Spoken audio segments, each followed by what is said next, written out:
Thank you and good morning. It's a pleasure to be here. Ryan and I got our start at Startup Coffee almost 4 years. This is the start of our 4th year. We went to our very first Startup Coffee back when it was over on Stone in the old building in the basement. And we had this idea for Stackhouse, and neither of us had ever started a business before. We had no idea what we were doing, and so we were just Googling like mad and came across Startup Tucson and went to our first Startup Coffee. And I remember that day and just being completely overwhelmed, but also really, really excited. And so now, flash forward, let me back up actually. So Stackhouse is born out of this desire to make the world a better place. Ryan is our founder, and he is the one with all of the real estate experience. And so I'm going to tell just a little bit of his story. He started out working for his dad in real estate and had the opportunity to travel to San Francisco and entitle condo projects there. So he jokes that he used to introduce himself as the enemy, going into a city to build condos that people who lived in that neighborhood couldn't afford to buy. And so we had been together for about a year, and he had been kicking this idea around. And one day he told it to me.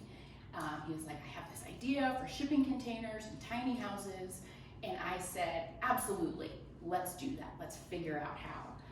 And what Ryan didn't know at that moment was that my family, when I was a senior in high school, we had a 36-foot travel trailer that we just used for vacations. And this random lady pulled up onto our street and got out and was talking to my mom and said, do you know anyone on this street who wants to sell their house? And my mom was like, what? And she's like, yeah, I really want to live on this street. And my mom was like, well, you can come look at our house. And so she did. And we sold our house to that lady and we moved into the travel trailer. My senior year in high school, my parents, myself, my brother were only 11 months apart, and we were homeschooled. So itty bitty living space, I've done it, we survived, I still love my family, and it was a great experience. And so I knew that it was definitely something that I could do. And you've all heard of like Tiny House Nation. It's kind of this trendy, exciting thing. And so we jumped immediately. We both quit our jobs. I cashed out my 401k. Like, we made all of the choices that you shouldn't make. And so one of the things that I want to talk to you about is kind of our journey, because it has been a very, very long road. And so when you have this idea and you want to change the world, what do you do? Like, how do you start? And so for us, we had this really great opportunity where we got to house sit for some friends of Ryan's mom for a week. So where was that? Green Valley. In Green Valley. And so we just packed up our computers and hung out in this house for a week and just figured it out. Or so we thought. We thought we had figured it out. And so we had this like draft of a business plan, and we were gonna get financing, and we thought we had it all mapped out. And we didn't, but we didn't quit. And so now we are very, very close to making this huge dream come true. And so I'm going to share with you kind of our pitch deck and talk through kind of the work that we've done to get to this place. So our kind of tagline is that Stackhouse is your home where it matters. And so our goal is to create this new kind of system where people can buy one house that's built in a shipping container. We sell them for $45,000, and that's completely kitted out. Like, you pick the stove that you want, if you want a bathtub, if you want what kind of flooring, like all of those options are at your disposal. And if you want like the super fancy stove, like the Viking appliances, we can make that happen for you, and your price just goes up from the base. We were really intentional in finding a manufacturer who could build to HUD spec, So, because we want our units to be livable in any state in the country, and so that means you have to have a national certification rather than state by state. And so we spent a lot of time researching, and we found a supplier, and so that was kind of the big first hurdle.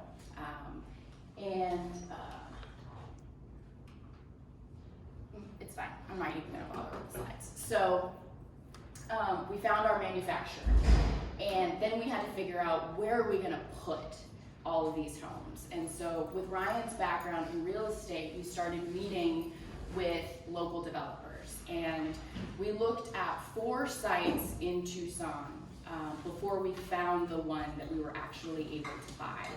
So we purchased a lot in June of last year on Stone Avenue.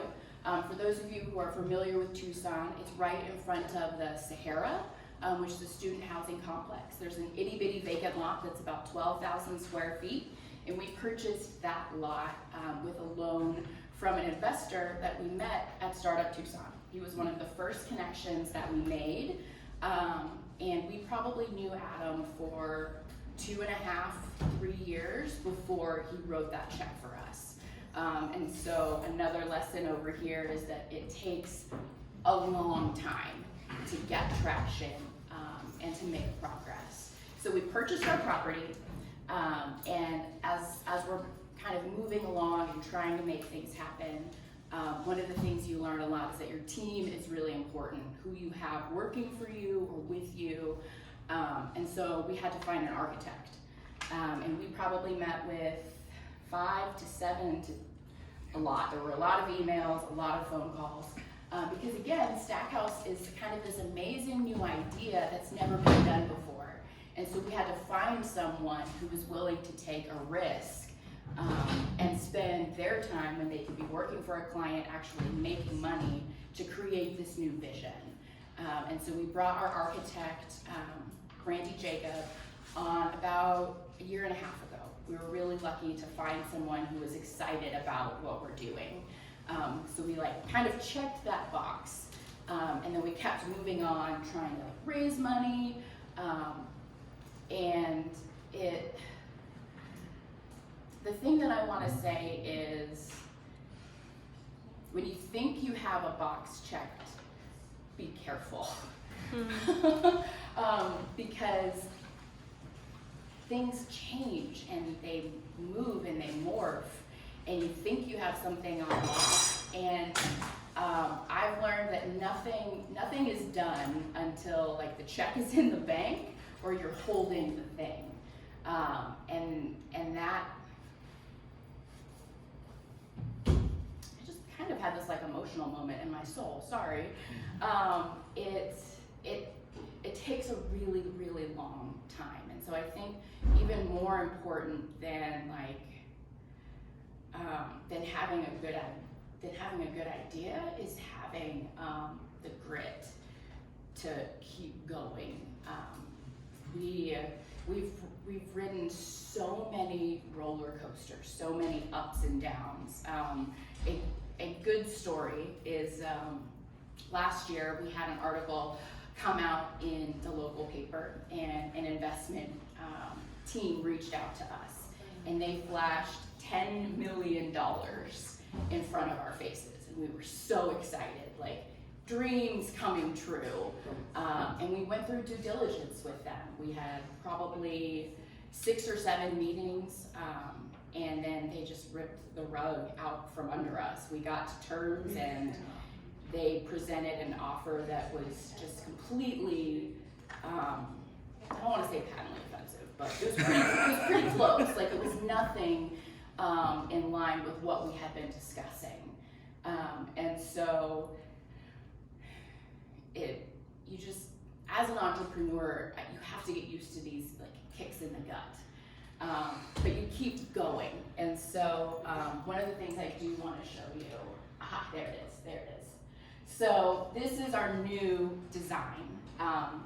So we've made it through kind of this design phase of figuring out where we're going to put it, and making sure that the lot that we purchased met our requirements. And so this design is going to hold 44 homes. And so the big goal of Stackhouse is to be reproducible. So when we were looking for properties to purchase, our big goal was making sure that whatever we build in Tucson, we can pick up those plans and put in any city across the country. So this lot is pretty similar in size to a standard lot in any other city. So we know that if it fits here, it will fit anywhere else. And so, I don't think in this one I have a container, like an actual layout picture. But once we had the property in mind, then we had to go to the next phase of figuring out who's interested, like do we have buyers? And so we sent an email just to the people who know about us, who have like put themselves on our email list and said, all right, we finally got property, this is where we're gonna be, who wants to move in? And so we asked for a $100 non-refundable deposit, and we got 26 of those in 72 hours. And then we shut it down because we were really excited and kind of really nervous. And so this is kind of a breakdown of the people who have given us money, our customers. They're all, except for 3, from Tucson. We had a couple people who are gonna buy units who live here part-time. And we even had 2 people who told us they wanted to purchase 2 units. One lady is selling her ranch and she wants to buy 1 home for 1 box for her home, and her second container is gonna be her art studio. So we knew we had people. And then we had to figure out how are we gonna pay for it. And so we started building our literal network from Startup Tucson. Like this organization was really home base for us. So like I said, we met our first investor in this group, and through Ryan's connections, we met a second investor who introduced us to the local bank that we're in talks with to do 60% of the cost of construction for this tower. This tower is going to cost about $4 million. And so we've got a bank loan for 60%. The investor who helped us purchase the land has committed to 30% of the cost of construction. And so now we're in the home run phase where we're raising a 10% equity stake to release all of that construction financing and build in Tucson. We had the extreme privilege of being one of the first teams in the Arizona Forage cohort, thank you Anna, and just finished that 6-week program 2 weeks ago almost. And it was a transformational experience. They're going to be doing a new cohort in June, and I highly recommend that you apply. It opened some great doors, and it really helped us tighten our message. And so now we firmly believe that we are on the path to completing our funding round by June and starting construction by September. I'm putting that out into the world. And so that's kind of our journey with so many hiccups, so many roller coasters, a lot of tears. But the most important thing is that I'm standing here today and we didn't give up. Because those first 3 properties, like we thought in those moments, like this is the only place we're gonna be able to build. If we don't get this property, it's all gonna fall apart. It's not true. Whatever roadblock you face, it only stops you if you stop. I was invited to an event last night, the National Women in Construction Association local chapter had an event for 20 women that they were honoring who were doing cool things in construction. So I got to be there last night. And one of the women that I talked to afterwards came up to me and she said, "Your persistence is incredible. I read about you years ago and you're still here." And I was like, yeah, it's still here. I'm not quitting. It's still gonna happen. And that's what it takes to be successful. Like, that's it. There's only one thing I can tell you. It's just don't stop and you'll get there eventually. I really appreciate your time. I would love to answer your questions. I'd love to chat one-on-one. I'd love to be able to speak more to whatever thoughts might be bubbling up in you. So, Awesome. I just have a question about this chart that's on the screen.